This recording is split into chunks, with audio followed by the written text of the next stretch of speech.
All right, good afternoon, Marlins fans. Welcome to the latest episode of the Marlins Prospects Pod. My name is David Fernandez. I'm here with Joe Frisaro. Actually, he's over on this side. Joe Frisaro. This is a dual effort brought to you by the Five Reasons Sports Network and Man on Second Baseball. Definitely have you covered on all things South Florida baseball, and we're taking a close look today at some of the more popular names in the Marlins system and guys that Marlins fans are talking about these days, and guys that they're anticipating the arrival of, and just some of the guys that are making some noise in the system. How you doing, Joe? Doing great, David, and and we're going to also in this podcast kind of roll out a little bit, looking ahead to the MLB draft, which I think David has the dates. It's sometime in July, so I think it's a month later than normal. But the Marlins pick 6. Not so much, projecting who they specifically will take, but kind of introduce you to a few names that are in the top 10 that certainly could fall into line when the Marlins go 6. So I'm looking forward to adding that element as we get closer to the draft. We'll ease in some draft talk along with the prospect talk. But first, I see in the background what you got, David.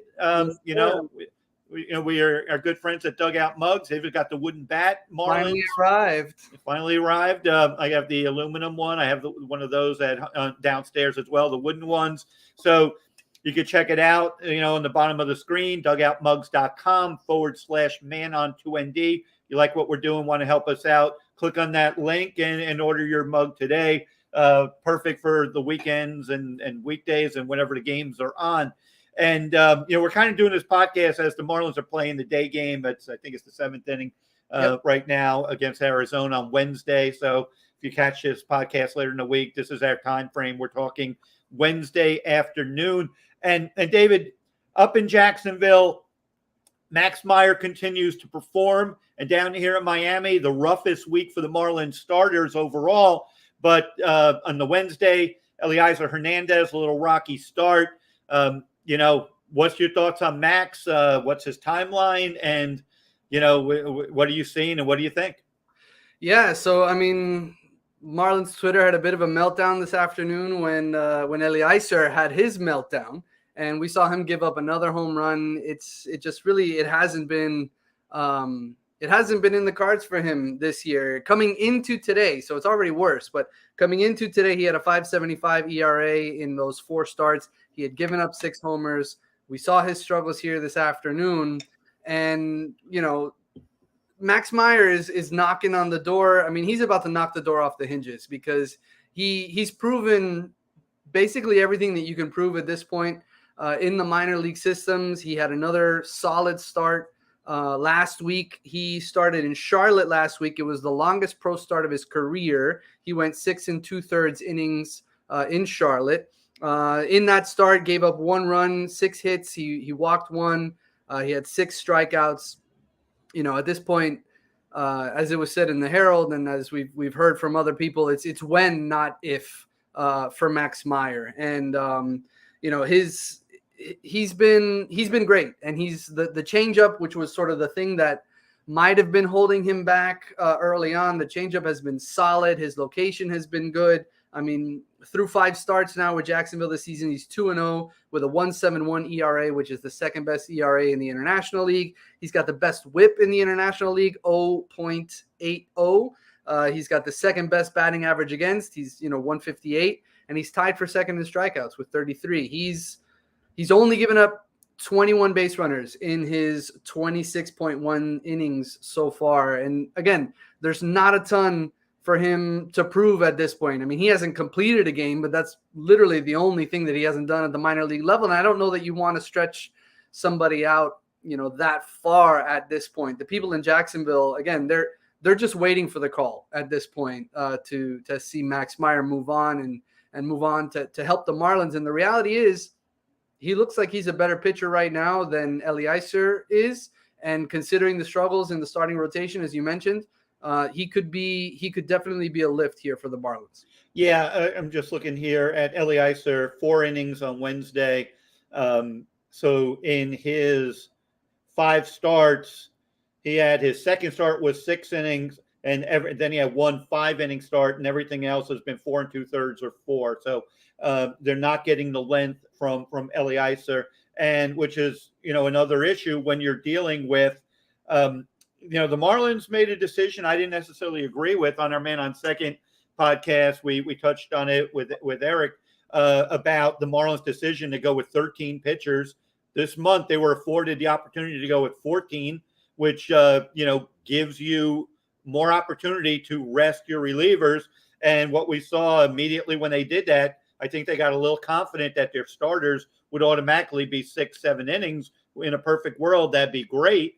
But we've already seen the first 4, starters not even really go 5 or barely go 5.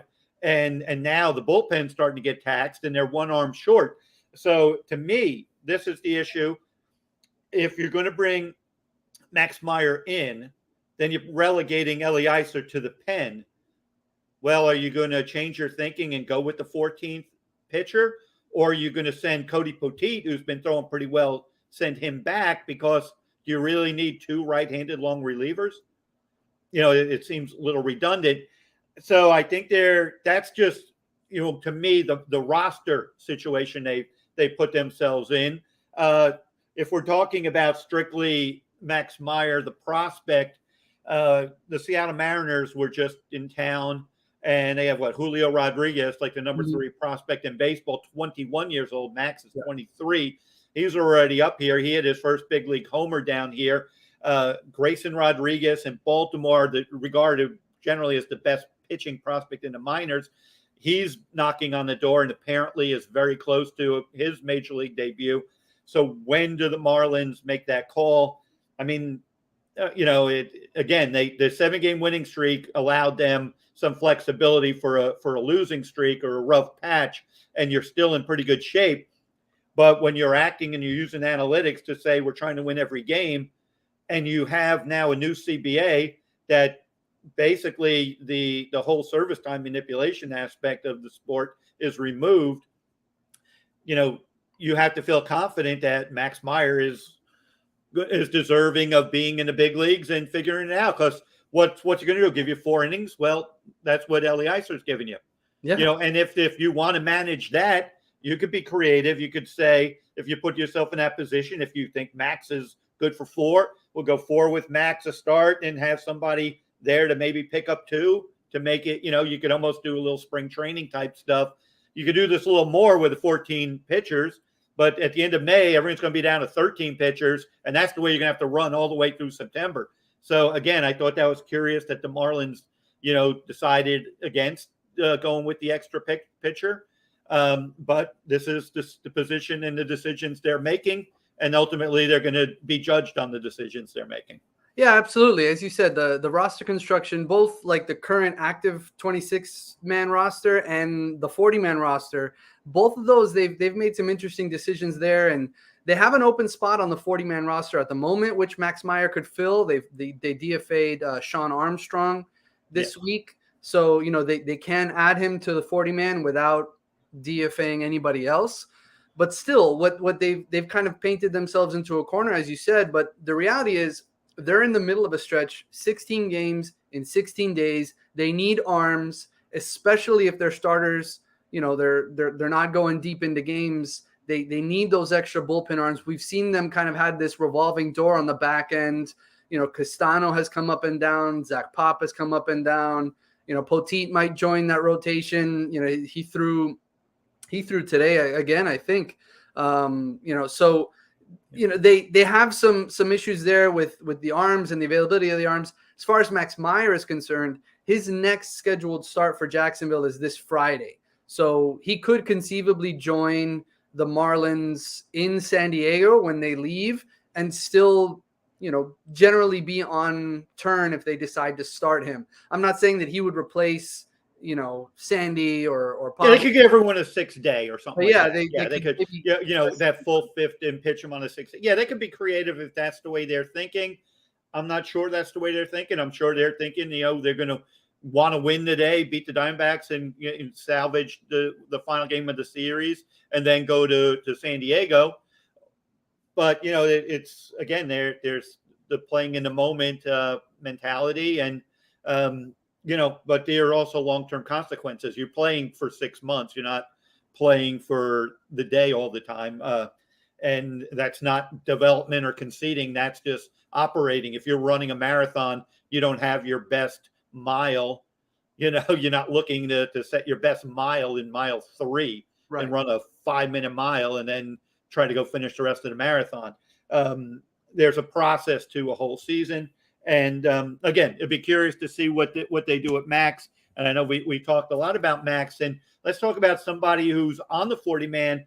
Give an update, Braxton Garrett, because he could have been someone, or could be, or would have been someone as an alternative if they didn't want to bring Max up and wanted to immediate have help up. What can you tell us about Braxton Garrett? Yeah, so Garrett, as you said, he's on the 40-man roster. He was pitching really well this season for Jacksonville. We had actually seen his velocity tick up a little bit into the mid-90s, which is a big difference from his low 90s fastball that we had seen prior.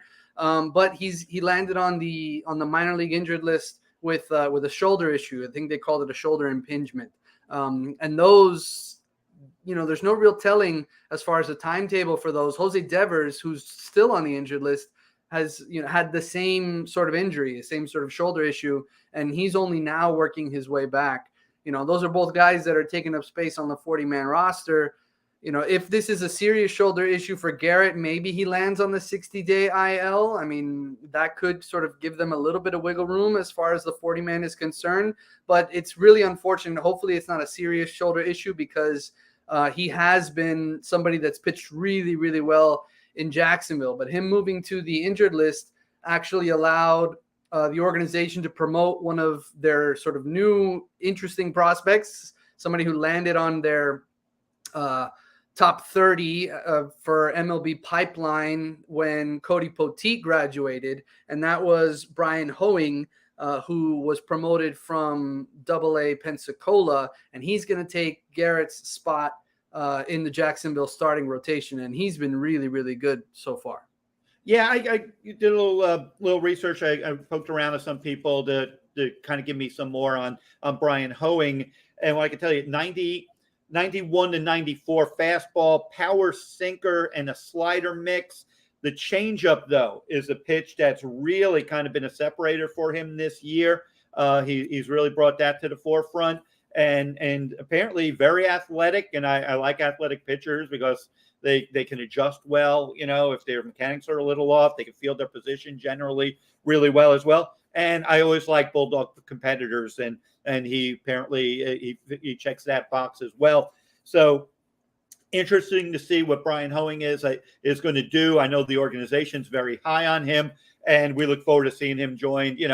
It's good to see that pipeline of players. That the pitching, has been doing a great job. Up and down the organization, and they have the depth. But as you see, we're into May now, and then once you get to June, you get to the dog days. You're going to need pitching depth, and that's why I'm always very hesitant to trade the surplus of it. And then you have attrition because you have what happened with Garrett. And so Hoeing is someone. When did you say? I'm sorry, Dave. When did you say he was going to make his debut with Jacksonville? They haven't listed when he's going to make the debut yet. I mean, I guess it could be as early as Friday if the Marlins call up Max Meyer. But they're playing. Jacksonville was playing this afternoon. And they are in Memphis for the remainder of the weekend. So, he could get a start as early as this weekend, maybe Friday or Saturday, but they haven't listed their starters that far out yet. Yeah, I'm looking forward to seeing him. So we're going to circle his name. Everyone out there, Bryan Hoeing, pay attention because he's a guy that to keep an eye on. What can you tell us about it? Prospect. They're 25 years old, 6'6". He's actually gone up 3 levels in 8 months. So he's kind of flying through the system right now. He was a former 7th-round pick. His ERA, 0.35 ERA, is the lowest ERA in all of minor league baseball for pitchers who've thrown at least 25 innings. So he's been really, really good here early. He said he credited his, his development. I guess he tweaked apparently his slider grip going into this season, and that's really sort of helped him, put up the numbers that he's put up thus far. He throws strikes like crazy. He's 67% strikes. He has, 26 strikeouts in 25 innings so far this year. So really interesting prospect. And listen, 25 years old, not that far away from the majors. As you said, dog days, attrition, things like that. I wouldn't be surprised, especially if Garrett has his injury issues, if Jordan Holloway's injury issues continue. I wouldn't be surprised if he makes it all the way up to the Marlins by the end of the summer. Yeah, and guys like this are real interesting because they don't necessarily have to be big league starters. But if you could provide length, you could be, it gives you an opener possibility if you need to at any point in the season to do that. Because I'm sure with with even the big three that the Marlins have, and Luzardo's kind of joining that as a big four in the Marlins rotation, there might be, a little bit of dead arm periods over the year. You may have to skip a start with somebody or maybe a little creative. If somebody doesn't have it that day, you could put him in, to go deep. I mean, Corbin Martin of the Arizona Diamondbacks, for instance, today in the Wednesday's game, Madison Bumgarner got ejected after the first inning, wasn't real happy with the home plate umpire. And so, we know Mad Bum would, I kind of laughed because when I was reading about Hoeing being a competitor, I immediately thought of Bumgarner. He might be a little too competitive, but Corbin Martin, I know, is a very touted pitching prospect in the Diamondback system who's a starter, but is filling that. He went long relief. I think he went through 5. He would be in position for the win if the Diamondbacks were to hold on.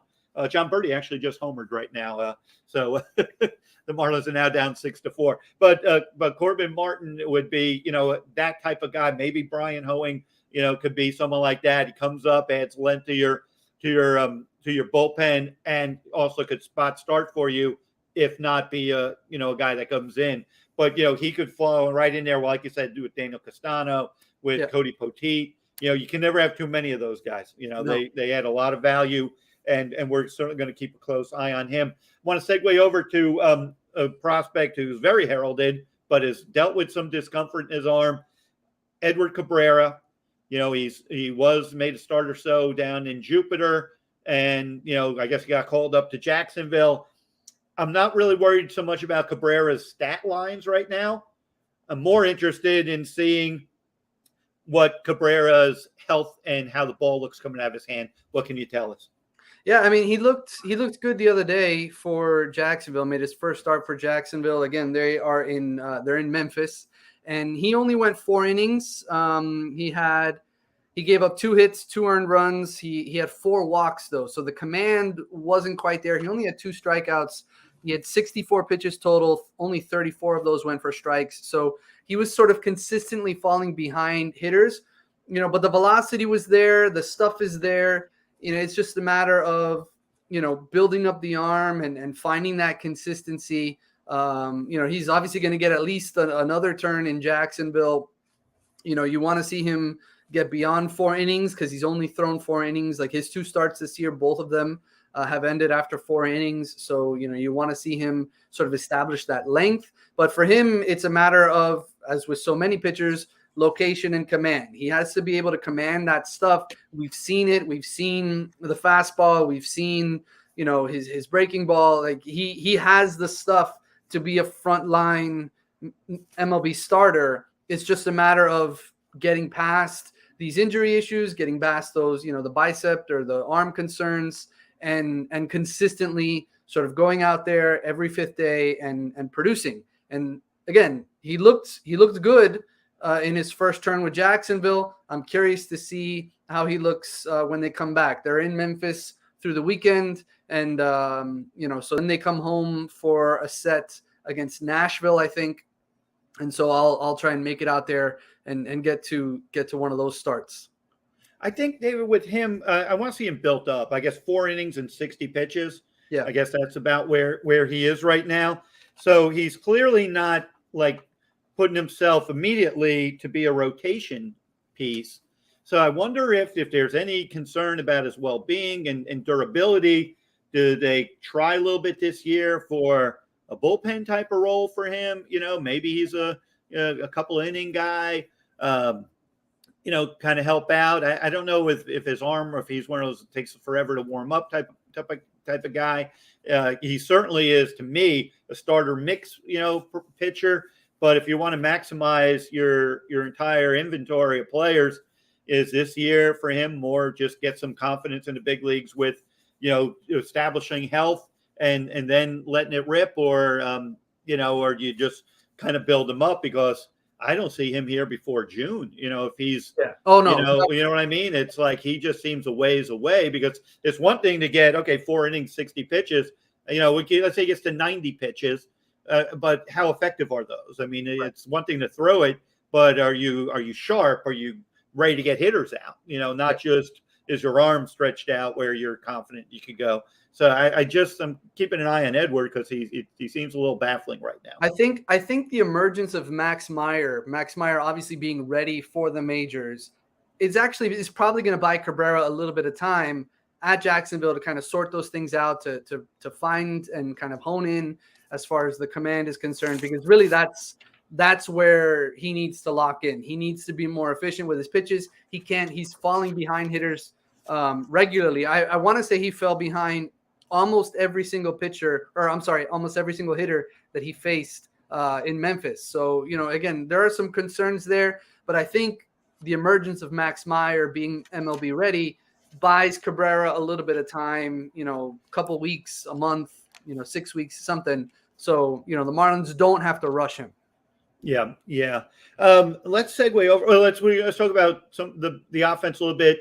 I know you had a JJ Bleday update. What you're noticing? Yeah, we're going to talk about Griffin Conine in Pensacola. Absolutely. He's getting it together. Right? So he's JJ Bleday. We've seen the struggles early on. He was some really bad luck mixed in there. And, you started to worry about him, even though he had that great Arizona Fall League. He had struggled the year before at AA, so to see those similar struggles here. But the swings have been looking good. And, he was getting the ball in play, but, he was hitting it right at guys. But now we're starting to see some of those hits find the gap, find the holes, hit the wall, things like that. He's got a 5-game hitting streak right now. His batting average for the season is finally up above 200, but during this 5-game hitting streak, he's hitting 333 with a 963 OPS, which is what you're looking for from him. He has 2 doubles, a homer, 6 RBI, couple walks, only 6 strikeouts over those 5 games. So, he scored 6 runs as well. So he's starting to find his stroke. He's starting to find, gaps with the ball. And his emergence is really something that we've been waiting for, and we're starting to see signs of life from Bleday, and it's really exciting. Well, that's good to hear. Good to hear that JJ could be starting to put it together. Obviously, we're going to look for consistency. We've seen him have good 5-game stretches and then go to prolonged slumps. So, maybe he's turning the corner in that regard. Let's talk about a guy who's an outfielder down in Pensacola, and no stranger name to Marlin fans, is Griffin Conine, son, of course, of Jeff Conine, Mr. Marlin. From what I've heard, 24 years old, obviously. I'm hearing he's making some good adjustments there in Pensacola, and he's slowing the game down. And what's kind of point is batting average up to 262. He's got 3 homers, 12 RBIs, 725 OPS. I think his on base is like 308, and slugging is 417. Now keep this in mind. Last year he had a bunch of homers, right? He had 218 though, with a 330 on base and a 530 slug and an 860 OPS. Now, this is something to keep in mind. 2021 in all, he had a 47.4 strikeout rate and a 6.9 walk rate. Well, now he's down to 39.6 K rate and a 6.6 walk rate. So he's basically walking the same amount of time, but he's already shaved about 8% off of his strikeout rate. Obviously, still too high, but maybe there's some adjustments. Clearly, a ton of power. He finds a way to make more contact. The way he impacts the baseball is going to make him, a prospect to keep an eye on. Because let's face it, we're in an era of power playing. You got big power. They'll put up with they'll put up with some degree of discomfort of a high strikeout rate. It's a matter of how much. But if Griffin can make enough contact, he's showing certainly enough raw power to be a big leaguer. Yeah, the exciting part with Kona, actually, before I get to Kona, Blade already has a hit today. So it's a 6-game hitting streak, which is nice. Average is continuing to creep up there. But with Kona, he had a slow start to this season. Over his last 15 games, he's got a 333 batting average, a 906 OPS. The K rate over those 15 games is down to 33.3%. So he's getting more and more locked in. He's got a 500 batting average with balls in play, BABIP, over this 15-game stretch. And listen, 15 games is not a small sample size. So you're starting to see some good production, some consistent production. Obviously, the extra base hits are there over that 15-game stretch. 2 homers, 2 doubles, and a triple with 10 RBIs and 6 walks. So he's really, really starting to produce on a consistent basis. And obviously, Marlins fans, you love to hear that because of the last name, right? And it's exciting to see guys like him produce in the system. And if he continues to hit like this in Pensacola, I mean, I wouldn't be surprised if he was at the AAA level, considering his age by the end of the summer. Yeah, absolutely. And he's a South Florida, obviously. Yep. The Conine family lives here in Broward County. And so, he went to Duke, but, he's a South Florida kid. And good way to segue over into, the draft, because there's another legacy player that the son of a former big leaguer who I want to talk about a little bit on the show, introduced to our listeners, Jackson Holliday, the son of Matt Holliday, the 7-time All-Star, and many know him, for years in Colorado and St. Louis. And Jackson's a shortstop. He's an Oklahoma State commit. He's projected to go in the top 10. We're keeping this in mind. The Marlins pick 6th. So, and he fits, in some projections right in that 5th, 6th, 7th range. So I'm going to keep an eye on. He was at, I didn't actually see him play, but I was at the Perfect Game event in October at Jupiter, and he was on another field, and I didn't happen to see that, but I heard Matt Holliday's there with his son. Apparently this kid's just like a ball player, left-handed hitter, and he's a shortstop, but a high school shortstop's a lot different. A high school shortstop could be a center fielder or a corner outfielder in the big leagues. But just a super high IQ, a lot of power. I found this interesting. Like I say, he's an Oklahoma State commit. A volunteer assistant coach for Oklahoma State is Matt Holliday. So, here's a guy who projects there. He comes from a family with money. So if he doesn't get the money he wants, he could be one of those kids who did like Jack Leiter, who ended up going to Vandy playing college ball to really refine and become a first rounder a couple of years from now, 2-3 years from now, instead of right away. But I want to introduce that name because I find it interesting that the Marlins would like someone like that. Projects to go between 5 and 10. Like I said, left-handed batter. From my understanding, he was a little bit kind of caught up in that launch angle, a little bit, trying too hard to homer, and apparently he has a ton of power. And he's kind of had a much better approach this year, and his overall hitting game is way up there. Just kind of your thoughts on those type of players. I find it exciting. I think of Bobby Witt Sr., who I saw pitch, and Bobby Witt Jr. now with the Royals, who's I think is going to be a phenom. When you see the legacy players, Griffin Conine's father, obviously, and the Jackson Holliday. Oh, absolutely. I mean, the legacy players, you get to think back to how their dads played, and the memories growing up and watching those guys go through their careers, and then you get to root for their kids, right? And you get to see those kids being successful. As far as the Marlins concerned, like you said, they have the number 6 pick, which should land them a high-end prospect, because this is a talented draft crop that's coming through.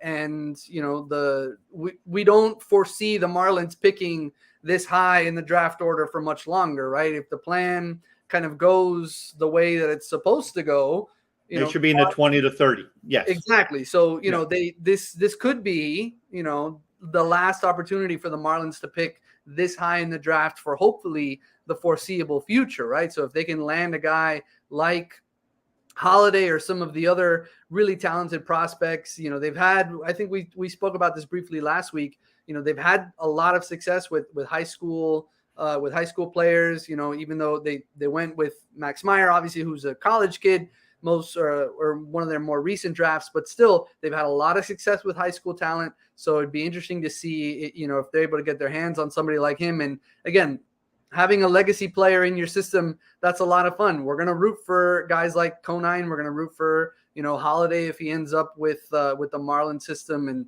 the Marlins should get a really talented prospect at that point. Yeah, and another name I want to throw out, and this is a college player. I find him interesting, and I actually heard him on a Sirius XM interview the other day on my way down to the ballpark.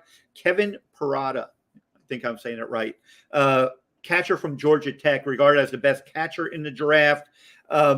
Really polished, and I say this. He's projected to go like 8 to 10 or whatnot. But is he worth for the Marlins to pursue a catcher? I mean, you got Jacob Stallings. You have 3 more years of control after this year. But at some point, do you use this pick if you have a big league regular catcher? With power, I'm not sure his ceiling is higher than just being. Like I said, I'm not sure his ceiling's higher than just being, an everyday guy. I'm not sure he's an all-star caliber player, but he's apparently a good all-around player, solid defensively, has a bit of a hit tool and some power in there. So just kind of your thoughts on him. He seems really smart, really a headsy player, and seems like he's going to be a good pro. Yeah, I mean, by all accounts, obviously a great prospect and somebody that we need to keep an eye on. I would be surprised if the Marlins went with a catcher, considering they drafted Joe Mack in 2021. Yeah. I think he was a first round pick, but towards I think one of the compensatory picks or whatever it is for the MLB. So I would personally be surprised if they used for another first rounder on a catcher, considering I don't think that we've seen Mac play yet. I think he's had some a slow start to his career. Yeah, and he's also a high school kid. So you always and you never really could have too much catching, right? And you don't really know. But again, I think this draft for me. You got a lot of really stud type of hitters. One last one we'll talk about, obviously, Elijah Green from IMG here in Florida. Another legacy kid, but football legacy kid. Eric Green, the former Pro Bowl tight end in the NFL. This is Elijah Green. People know about him in the state of Florida. He'll go 1 or 2 overall, something like that. 1, 2, 3. I don't see him further than dropping 3. But 6'3", 225 at IMG, outfielder, just raw power, raw tools. He would be my personal 1-1. There was some concerns with swing and miss in this game, but I looked up some stats on him. They may not be the most accurate because sometimes with high school guys, you never really know how updated they are. But 462, 592, 1,000. Slugging percentage, 9 homers, 11 doubles, 40 runs, 32 RBIs. I heard he's hit some bomb homers. A year ago, I saw him take Andrew Painter to the fence at Calvary Christian, in a head-to-head meeting. And we talked about Andrew Painter at length in our last podcast. And he's in the Philly system, throwing 100 miles an hour and completely dominating in low A ball. So Elijah Green would be my guy as 1-1. He won't be there on the board for the Marlins, but just kind of your thoughts and what you're hearing about him as well. I mean, that would be a lot of fun to land Elijah Green. His dad played, I think, 1 season with the Miami Dolphins. So an ill-fated 1995 season where the Dolphins went all in and it was just a disaster. But it would be fun. I mean, again, when you look at those guys, you look at those legacy talents, you look at guys that obviously they, when the tools sort of jump off the screen when you're watching them or whatever. I mean, it would be really, really exciting to land some of those guys. I think the Marlins have some of those guys in their system, right? Some of the stuff that we've seen from Cahill Watson, and some of these other prospects that we've talked about over the course of the last few weeks. It would be really, really exciting for the Marlins to add another talent at that level, and they should be able to with that number 6 overall pick. Yeah. And the draft this year, they pushed it back a little bit. It's going to be in mid-July, right around the All-Star break. So, we'll have some time to continue to unpack the options for the Marlins there at the number 6 spot. I mean, hopefully it's the last time that they pick that high in the draft for a while. It would be nice if, they start winning consistently. they've got a chance here today too. They've narrowed the gap to 6-5. You said Birdie homered, and then Jesus Aguilar went back. Yeah, yeah. Again, we're taping this on Wednesday during the Marlins Diamondback games. I think they're in the 8th inning. So we're incomplete on that, but I think we gave you a pretty complete wrap up in this podcast. And again, like David said, we're kind of gonna phase in some names. We're gonna say what we're hearing, but obviously the focus is gonna be on these prospects, and there's some noise being made, and there's gonna be some movement. It's just natural and it's fun. And another great one, David, tell everyone how they can find us. And this podcast is growing pretty well, and I'm really happy with it. And pleasure working with you doing this, David. Yeah, absolutely. Joe, it's been a lot of fun so far, and it's going to be fun as we continue. The Marlins got some great prospects coming through the system, and everybody can continue to find us here on the 5 Reasons Sports YouTube channel. You can check us out. We post our stuff on Twitter and Facebook. Leave a comment, shoot us a DM if you want us to talk about a specific prospect. I'm going to get out here. I'm up in the Jacksonville area, so I'm going to get out and watch Cabrera this hopefully next week, and Hoeing and some of the other guys that they've got going. So, if there's somebody out there that you'd like us to talk about, obviously shoot us a message, tag us on social media. You can follow us along on Twitter. You see my handles there. Joe, you are on 2ND as well. The Twitter account man on 2ND. Obviously, check out Dugout Mugs / man on 2ND. And again, yeah, we're just kind of revving this up, and it should be fun. Yep. Okay, gang. So we will get back to you with another episode of the Marlins Prospect Pod next Wednesday. Make sure that you get out there, like, subscribe, turn on your notifications, and so you'll know when the next episode's coming. And then obviously there's plenty of other great South Florida sports content that you'll find on the 5 Reasons Sports YouTube channel, especially covering the Miami Heat in the playoffs, covering the Florida Panthers, and obviously we've got you covered here with the Miami Marlins. Sorry, and all Florida baseball. We'll go that way. All right, enjoy the afternoon, everybody.